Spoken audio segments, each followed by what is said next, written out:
Զրուցում ենք Հայաստանի ագրարագյուղացիական միավորում ՀԿ նախագահ Հրաչ Բերբերյանի հետ։ Պարոն Բերբերյան, նախորդին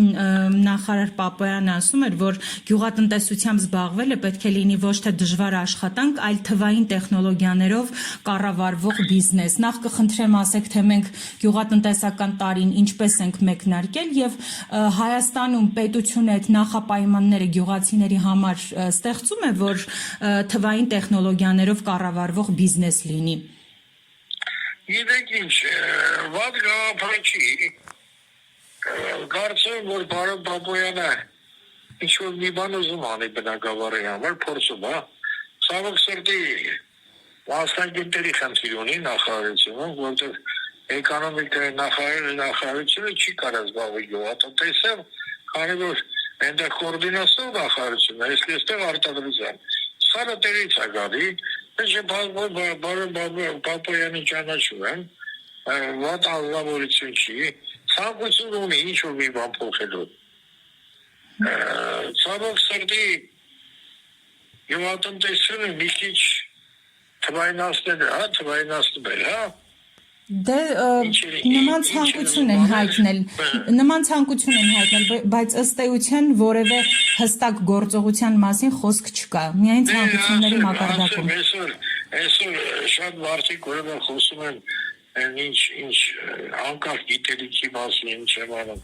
Ինչևից է, ամենայն դեպս գյուղատնտեսություն թվայնություն կարելի անել, ծրագրավորում կարելի անել։ Ես դեռ 80-ականների վերջում ուրեմն բոլոր այդ հաշվապահական հաշվառումները ինչպես տարածաշրջանում առաջի համակարգիչները բերել են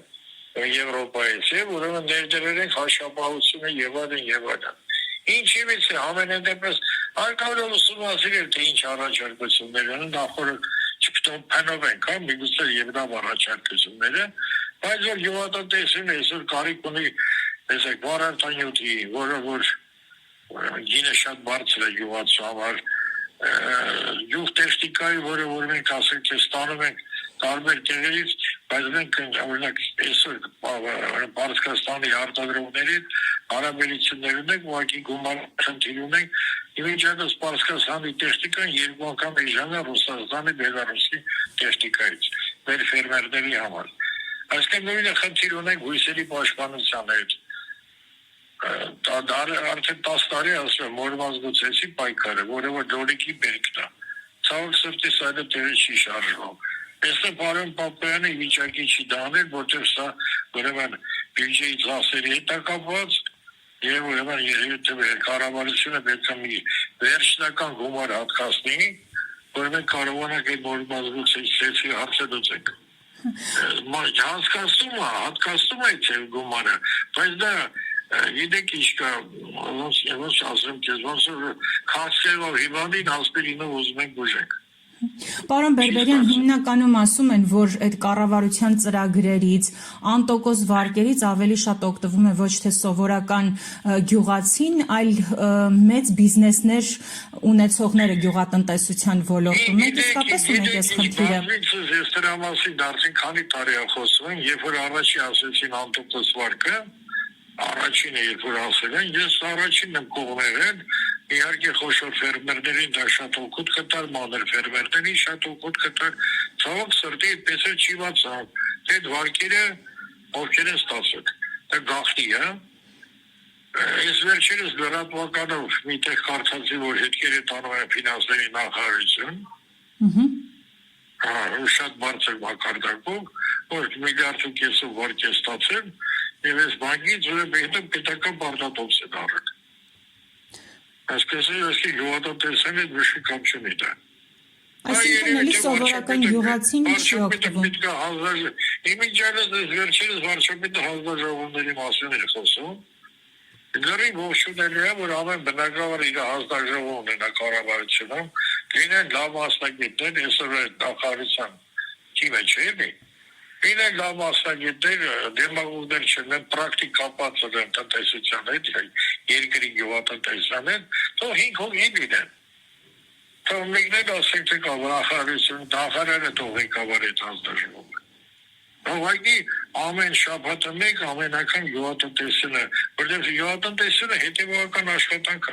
Եթե այսօր չջրեցի, բա վերքետ կչորանա։ Այսինքն դա ամեն օրյա հետևողական աշխատանքը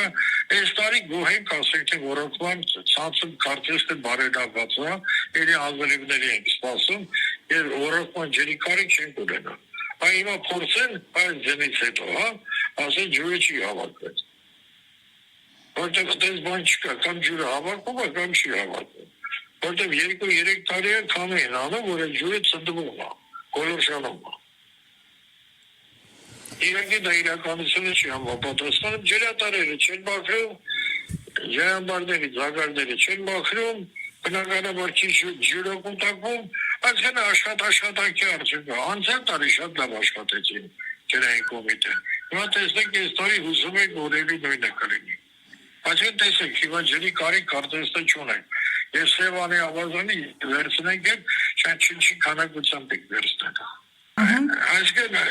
բնությունը իր գործը անում ասում թե ռոռոկման համակարգի հարցը է որ ասում են կլիմայի փոփոխություն բան չէ դա բան չկա մեր համար շատ դա բարենպաստ տարի է ստա բայց եթե Իրանի բերքի համար մենք չպետք է սնկային հիվանդությունների դեմ պայքարենք բնականաբար ված իրանք ունենան եթե հակակարգը դրի ծառայությունը որը արդեն գիտենել խոսում դրա մասին իլարտել ծախսում է դիմեսոր էլի կարգուտախապումը ինչ իրան այդ սարքերը ով պատասխանատվության չէ որ ես հələ 10 տարի առաջ ասել եմ այդ սարքերը Հայաստանում չեն աշխատի եւ դեմ եմ ստորագրել այդ հանձնաժողովի անդամները որ այդ սարքերը Հայաստանի համար չեն դա ընդամենը կամիլ փոխանցելու համար Իմիջիատը դախոր դախազան դեռ այդ սարքերը տեսում անունը չեմ ուզում տամ հա ասում է սրանով շատ գդերեք ճաշ ես քշի բրա զամբեր քշես աշտարակում է եղել այսինքն բոլորս էլ գիտենք որ այդ արգենտինական սարքերը հատկապես երբ որ ացետիլային սարքը փոխեցին բուտանայինի հետ այդ որ սելոկներ այդ տենց չհասկացեք այդ դրա մտի դատիտային դա կառավարությունը համառորեն պատվեր է տալ այդ սարքերի հսկայական գումարներ է ծախսել այդ սարքերի աշխատում են իհարկե ոչ Կարկուտ եկել է գալիս ու կրկին մի հարց կար որ Կարեն Կարապետյանը փորձեց հրթիռայինը բերեց եւ ազատես գնաց այնակ աշխատել հրթիռայինը այնպես էլ հիվանդությունները ժամանակին տեսնեսկի արտահանում դեն մենք լարցում խնդիր ունենք մենք հիմա պետք է զբաղվենք որ Ռուսաստանի դաշտությունը Հայաստանի գյուղատնտեսքը բաստովի ինչպես բացատրում Ադրբեջանի գյուղատնտեսքը Եվ վերջապես միայն Ռուսաստանը չի մեր հույսը, պետք է եւ եվրոպական շուկայի մասին մտածեն եւ արաբական երկրներում շուկա հայթայթեն, նստել այդ բանով չի, որ սպասեն վարչապետը երկի զանգի բանասի, որ իրանք էլ անեն։ Այդ նախարարները պետք է ինքնուրույն լինեն, իրանք իրանց բնակավարը լավ հասկանան, իրենց գործ անեն, առանց վարչապետի ցուցման։ Վարչապետը ուղղակի պետք է վերահսկի թե բնակավարը ինչքան շահույթաբեր է երկրի կամ չի բերի։ Իմ կարծիքն է կդրեք որ թվայնացումը ասեցիք, լավ բան է, ես գիտեմ դա ինչ է, դա դեռ Եվրոպայում 80-ականների կար է, հատկապես ագրոկոմբինատ Դիմիտրովը, ագրոկոմբինատ Բելգրադ, դրանք սա թվայնացած Դուրս հիմնակներ են, սավέντպես մեր գյուղացին հատկապես որ մանր ֆերմերներ են, կարծում եմ հələ թող սովորացնենք համակարգիչից օգտվեն, որ մեծ մասը չեն օգտվում։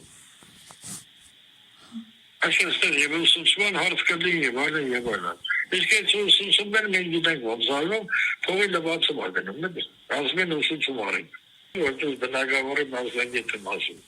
Որը պետք է $1 կդառնա $1.5 այսինքն թե շահույթաբերություն կունենան,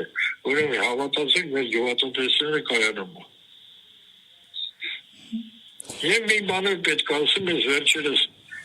ահազանգեր ենք ստանում, որ գյուղմթերքի վրա փորձում են ավելացած արժեքի արկածնել։ Ուզում եմ դա ստան մասնագետների, որ այդ ավելացած արժեքի հարկը դեր Հրանտ Բագրատյանի կառավարության ժամանակ մտել է հողի ուրեմն հարկի մեջ Այսինքն հիմա փորձում են նորից անել, որը կբերի գյուղատնտեսության անկման։ Բայց կատեգորիկ դեմ եմ, որ գյուղատնտեսի վրա բերեն ավելացրած արժեքի հարկի։ Ես ինքս դեմ եմ իմ թեմով։ Եվ արդեն կպայքարենք դրա դեմ։ Առանց այդ գյուղատնտեսի ծանր վիճակում է։ Առանց այդ սուբսիդիաները էֆեկտիվ չեն։ Այլ անգամ ասում են, որ այդ սուբսիդիան գյուղացին պետք է ստանում ենք պահածոյի կամ գինու գործարանները։ Այսինքն մի մարդկաց չավաստում են գյուղացու հաշվին։ Պարզազեմ հասկանում։ Ժողովուրդը վարչապետ ասեց, բավականին կբարելավի վիճակը։ Որտեղ էլ արդեն ոչ մարդիկ կան, իրենք հավատացել կառավարությունը, ստեր են խոսում, որը որ իրականությունը չի համապատասխանում։